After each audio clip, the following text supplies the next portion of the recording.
मन्ना भैया आपका कोई जवाब नहीं। इस उम्र में कहाँ है? मैं बहुत बहुत प्रणाम करता हूँ भैया। इस उम्र में जो आवाज आपकी, मैं बहुत बहुत प्रणाम करता हूँ आपको। क्या बात है, एक बार जोरदार ताली बजा मन्ना भैया के नाम पर। जवाहर भैया नहीं आए का? ध्यान दे, समय का ध्यान दे। अरे भैया 10 मिनट के अंदर खत्म करो। 5 मिनट खत्म है और गाड़ी है भैया। चला काली सलाम भैया, काली सलाम। आज के परिवेश में बाबूजी माँ बाप बच्चों को पढ़ा लिखा करके IAS PCS डॉक्टर इंजीनियर बना गए हैं। जो जितना बड़ा है वो सबसे पहले अपने माँ बाप को वृद्धाश्रम में भेज रहा है।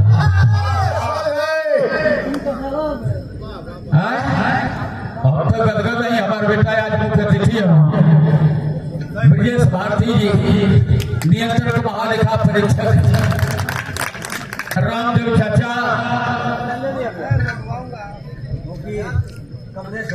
कमलेश वकील भैया अभी दहाड़ के गिरा। ये सुंदर पुष्पहार, हाँ मेरे दस्ता एकदम। तो बाप उस दिन गौरवान्वित होता है जिस दिन उसके बेटे से उसका नाम होता है।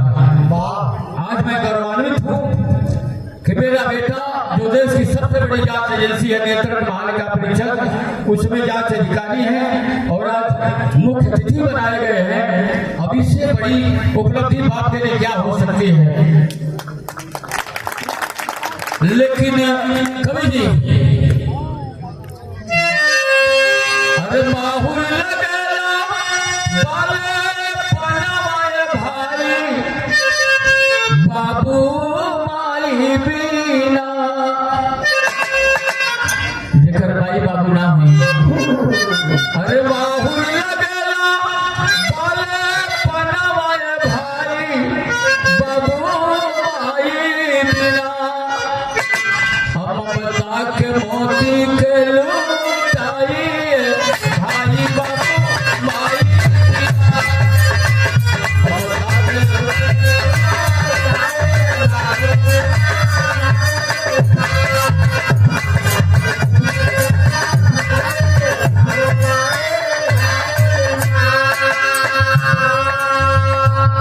₹100 का पुरस्कार अरविंद यादव जी बलिया की धरती से, बहुत सुंदर कलाकार आपकी तरफ से, कमेटी की तरफ से हमारे बेटे कृष्णा जी और बड़े भैया सुबेदार यादव, पूरी कमेटी को नमन करता हूँ।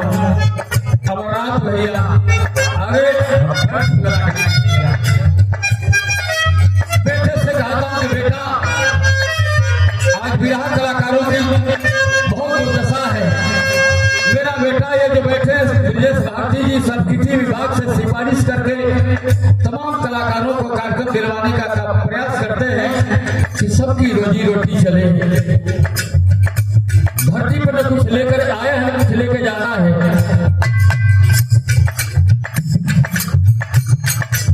ये हमारा बेटा हो कृष्णा यादव जी, बहुत बहुत आशीर्वाद बेटा। माहौल लगेला बाले पनावाए भाई, बाबू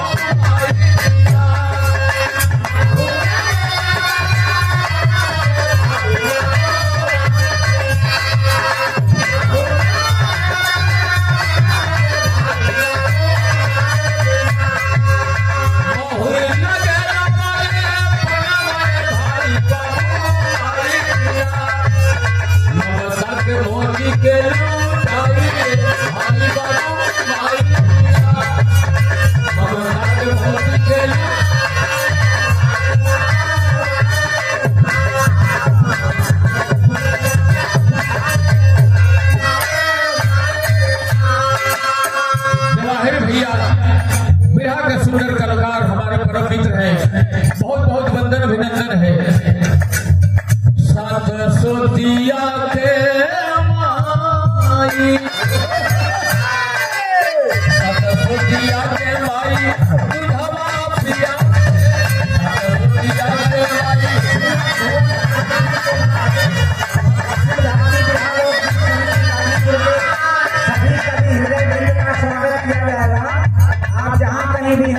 रहेंगे।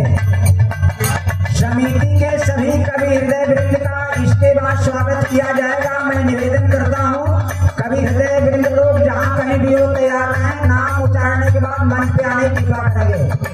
माननीय मंत्री जी हम बोलो थे हमारे टाइम में ना गिनाई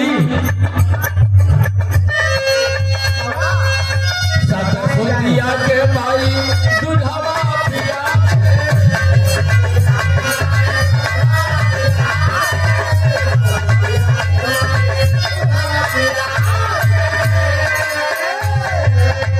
राजन मास्टर साहब बरवा रत्ती पट्टी की धरती से आपने 500 रुपए का सम्मान दिया।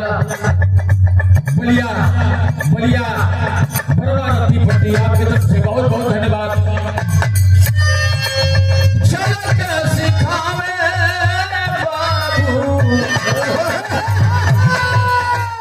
भाई का दूध पियौली बाबू का कहना चले के सिखावे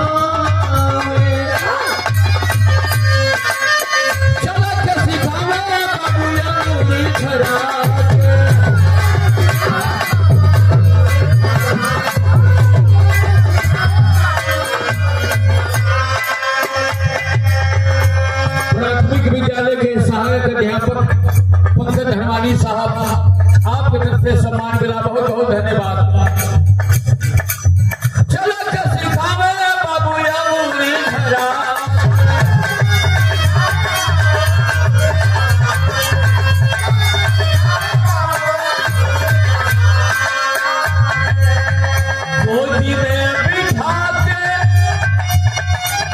गोदी में बिठा के तोते कहीं दुलराई बाबू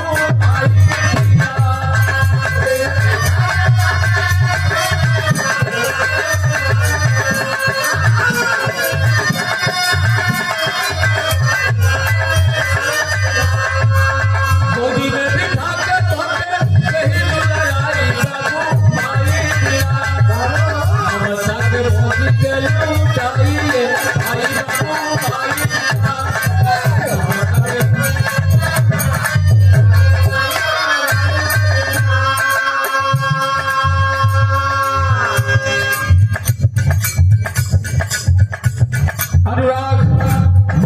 से सुंदर पुष्पहार बहुत सारा पुरस्कार सागर धन्यवाद है। माई बाबू से बढ़ी माई बाबू से बढ़ के कोई नहीं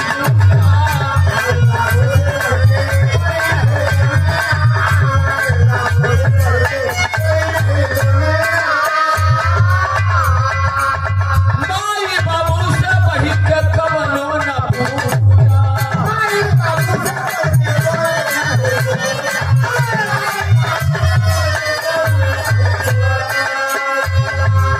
भैया आपके मुख में बहुत बड़ा सम्मान बहुत सा धन्यवाद।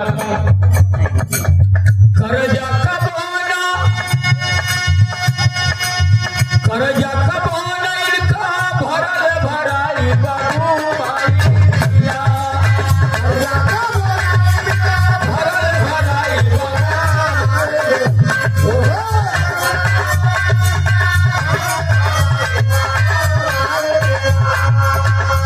सुबेदार भैया हमारे बीच बड़ा कोई तो बोल रह जाइए।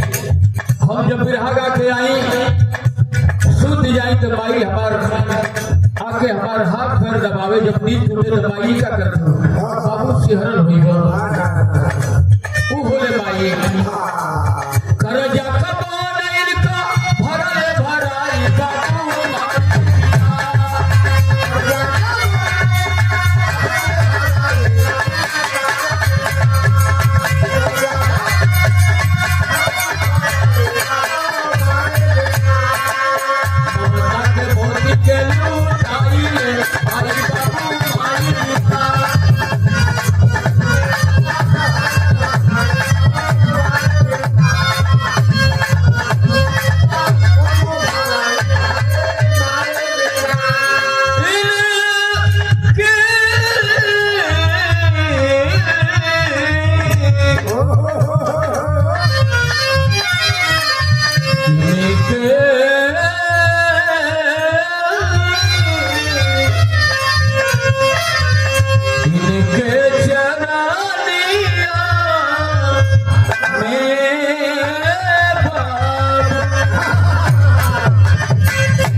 जे बाई की घर का बाई खुश रहा तो वो बाई कहेगी ये जब अपने बाई के नाम है तो हमार का हुई जवन बाई पैदा कैले पहले उनके खुश रखा इनके चरण में गंगा जमुना का धारा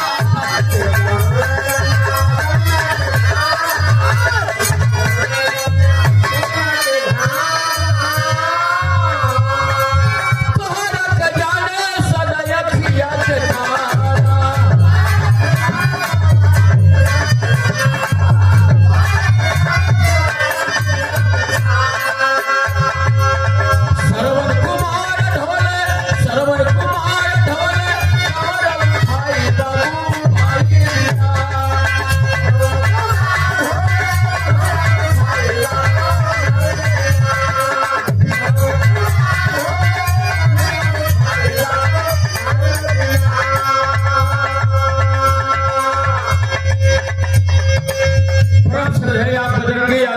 पंचायत सदस्य आपको जब सम्मान प्राप्त हुआ वंदन है अभिनंदन है यही निवेदन करूंगा ऐसा कर्म करिएगा आपके नाम के आगे भूतपूर्व न लिखना पड़े आप हमेशा वर्तमान में है बजरंगी यादव जी बहुत बहुत धन्यवाद फटही लुगरिया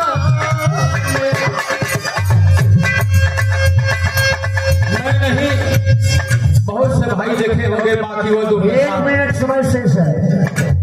फटही लुगरिया में बिनावा बिना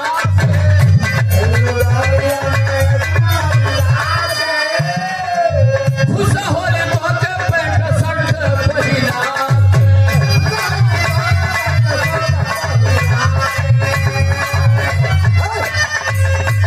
बाकी जब एकरा में भूखे पेट हुआ बाबू जो हट हुई बाबूजी कुछ लेके आई है बाकी जब एकरा में तोहा के मिठाई बाबू माई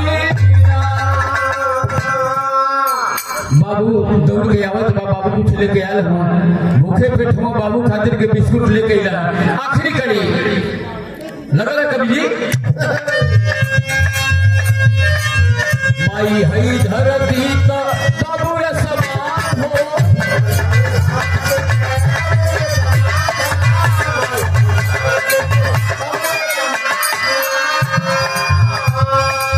खुश माई बाबू तब खुश भगवान